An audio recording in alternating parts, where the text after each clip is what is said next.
Outro dia eu entrei aqui no YouTube e eu me deparei com um vídeo de um pastor desses aí famosinhos que já está aí com a vida mansa e o burro na sombra. Eu não vou falar aqui o nome porque não convém, não vem ao caso. Até porque é o que mais tem aqui no YouTube. Pastores e pregadores pregando o evangelho da paz, da prosperidade e das bênçãos materiais. Um evangelho que promete tudo o que a tua carne deseja, mas que deixa o seu espírito com fome e sede. Um evangelho que não te prepara para os dias difíceis que estamos vivendo agora, e nem os piores que estão por vir.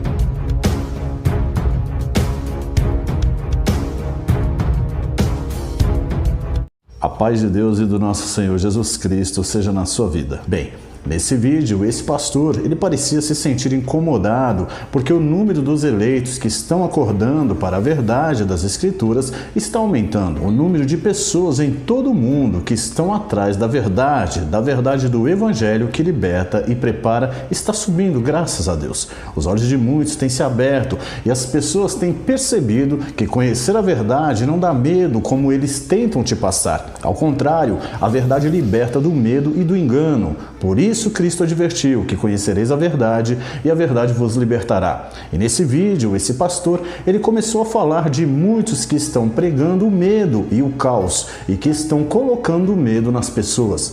E depois ele veio querer distorcer o sermão do monte em Mateus 24, onde Jesus fala do fim e de todas as coisas terríveis que vão acontecer. Como é sempre de se esperar desses pastores pré-tribulacionistas que não aceitam que a igreja vai passar pela grande tribulação, então ele pega todo o contexto e distorce.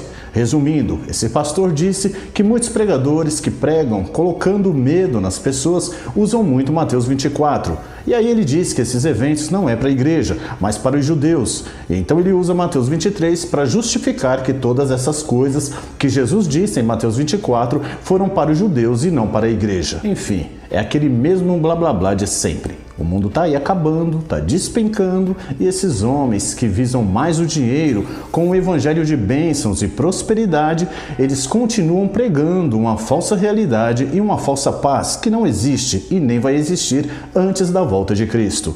Eles sabem que a hora que você descobrir a verdade, você vai mudar a sua visão. Os cofres deles vão ficar vazios e com certeza eles perderão muitos seguidores. Infelizmente, a verdade da palavra são muito poucos que querem ouvir e seguir. Sempre foi assim desde o começo e assim será até o fim. Mas os escolhidos eles serão despertados, porque como Jesus mesmo prometeu, nenhum daqueles que o Pai lhe deu se perderá. Bem, então, já que esse pastor tirou o texto do contexto, querendo dizer que Mateus 24 é para os judeus e não para a igreja, vamos então analisar alguns trechos de Mateus 24. Mas antes é importante entender que Mateus 24 não é uma continuação de Mateus 23. Aqui em Mateus 24, Jesus dá um outro contexto diferente do que ele falou aos judeus escribas e fariseus em Mateus 23. Jesus ele estava fazendo duras críticas aos judeus escribas e fariseus, e ao final ele adverte Jerusalém: Jerusalém, Jerusalém, que matas os profetas e apedrejas os que te são enviados.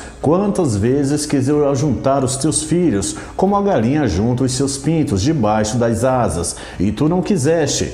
Eis que a vossa casa vai ficar-vos deserta, porque eu vos digo que desde agora me não vereis mais, até que digais: bendito que vem em nome do Senhor. Bem, o pré-tribulacionismo, ele pega essa passagem aqui em Mateus 23 para convencer de que todo o sermão de Mateus 24 foi destinado também aos judeus e não à igreja. Para eles, seria uma continuação, vamos dizer assim. Mas agora que entendemos que Mateus 23 foi voltado aos judeus, vamos analisar Mateus 24 detalhadamente e ver se Jesus profetizou todos esses acontecimentos apenas para os judeus ou se a igreja também foi incluída nas profecias de Jesus em Mateus 24. E quando Jesus ia saindo do templo, aproximaram-se dele os seus discípulos para lhe mostrarem a estrutura do templo. Jesus, porém, lhes disse: não vedes tudo isso? Em verdade vos digo que não ficará aqui pedra sobre pedra que não seja derrubada. E estando assentado no Monte das Oliveiras, chegaram-se a ele os seus discípulos em particular, dizendo: dize-nos quando serão essas coisas e que sinal haverá da tua vinda e do fim do mundo? Aqui Cristo ele já tinha saído do templo e já tinha terminado o seu discurso contra os judeus, escribas e fariseus. Aqui já era um momento dele com seus discípulos, onde ele foi questionado acerca do fim do mundo e da sua volta.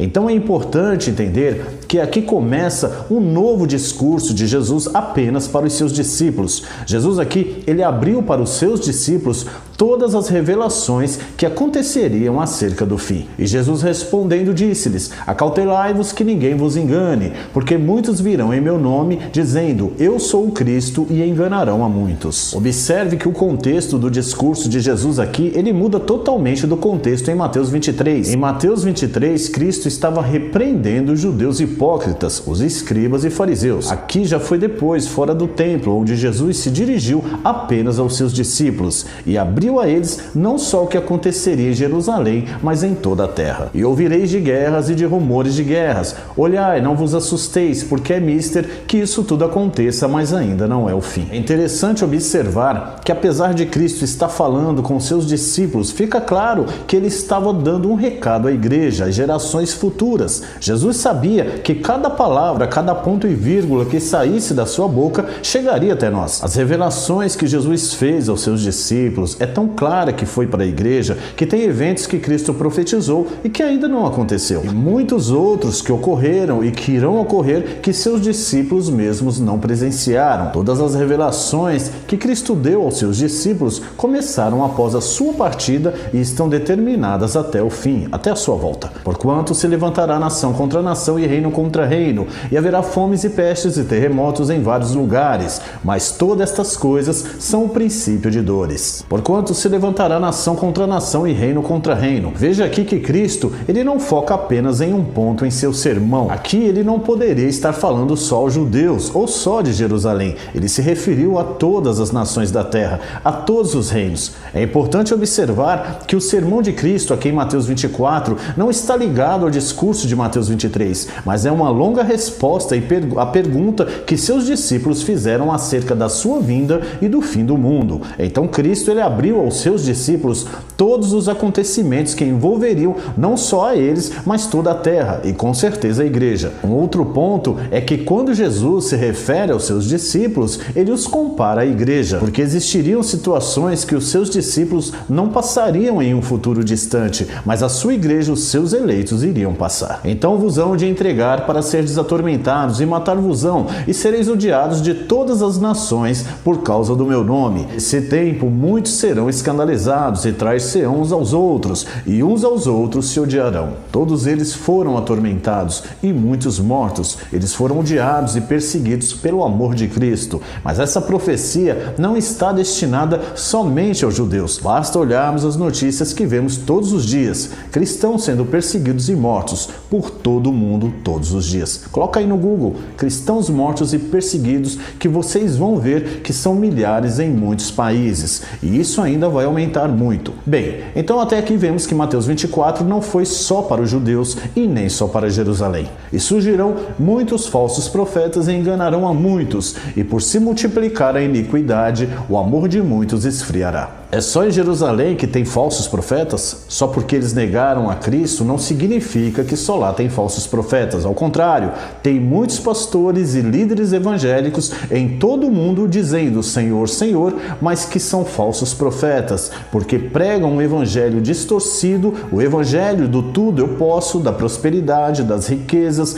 e bens dessa terra, fugindo totalmente daquilo que Cristo ensinou que devemos buscar, que é o reino dos céus. Falsos mestres e doutores não é apenas quem nega Cristo, ao contrário, os que mais falam de Cristo são os que mais o negam, porque não pregam a verdade. Pregam um evangelho sem contexto e sem fundamento, um evangelho pautado em teologia humana, que mais confunde do que explica. Não seguem apenas o que as Escrituras e o Espírito Santo mostra, antes distorcem textos e versículos de acordo com o seu próprio entendimento. É querer dizer o que Cristo não disse, é acrescentar onde Cristo não falou, é diminuir o que Cristo disse. Esses são falsos profetas, porque falam em nome de Jesus, mas não pregam a verdade que Jesus pregou. Se os homens que pregam a verdade colocam medo nas pessoas, então Cristo também ele colocava, porque Mateus 24 é para todos, inclusive para a igreja de Cristo. A observação que eu queria fazer aqui é que tem pastores que quando vê que seus seguidores eles estão abrindo os olhos porque estão enxergando a verdade, eles sempre vêm com aquele discurso, dizendo que nós colocamos medo. Pois bem, se pregar o que Cristo pregou, falar o que Cristo falou é por medo, então essas pessoas já confessam que eles negam a Cristo e que eles jamais vão te pregar a verdade acerca do fim para que você não tenha medo. Então, que tipo de pastores e líderes religiosos nós temos? E que tipo de cristãos somos para ter medo do que Cristo pregou? São hipócritas, porque pregam Cristo, mas negam os sinais que Cristo deixou. E quando a verdade é pregada por homens que têm compromisso com Deus e não com o sistema, aí esses falsos mestres querem refutar, dizendo que isso é colocar medo. Mas não foi o que Cristo pregou? Não foi o que o mestre ensinou? Não foi o que ele disse para os seus discípulos? Que eles levassem o evangelho por toda a terra, para toda criatura? Não foi Cristo quem disse que esse evangelho será pregado em todo o mundo, em testemunho a todas as gentes, a todas as nações, e depois virá o fim, e não só a Jerusalém e aos judeus? E por que esses falsos mestres acham que só partes desse evangelho é para a igreja? Será que são os que pregam a verdade que muitos rejeitam, que estão errados? Ou aqueles que pregam que tudo vai ficar a mil maravilhas e que você não precisa se preocupar? Meditem. O Senhor Jesus Cristo, há mais de 2000 anos atrás, ele já preparava a igreja acerca do fim. Todo o sermão profético de Mateus 24 foi uma grande revelação que Cristo fez para que os seus eleitos se preparassem. Paulo admoestou também a igreja sobre a volta de Cristo, sobre a chegada do anticristo, sobre a perseguição contra os cristãos. Cristo disse que a perseguição ela seria global. Este evangelho do reino será pregado em todo o mundo, em testemunho a todas as nações, e então virá o fim. Jesus fala aqui a nível global e não apenas aos judeus e a Jerusalém. João profetizou sobre a besta, sobre o falso profeta, sobre o anticristo, sobre o martírio de muitos da igreja na grande tribulação. Cristo profetizou que os poderes dos céus serão abalados, que o sol se converterá em trevas e a lua em sangue antes da sua vinda. E somos nós que colocamos medo?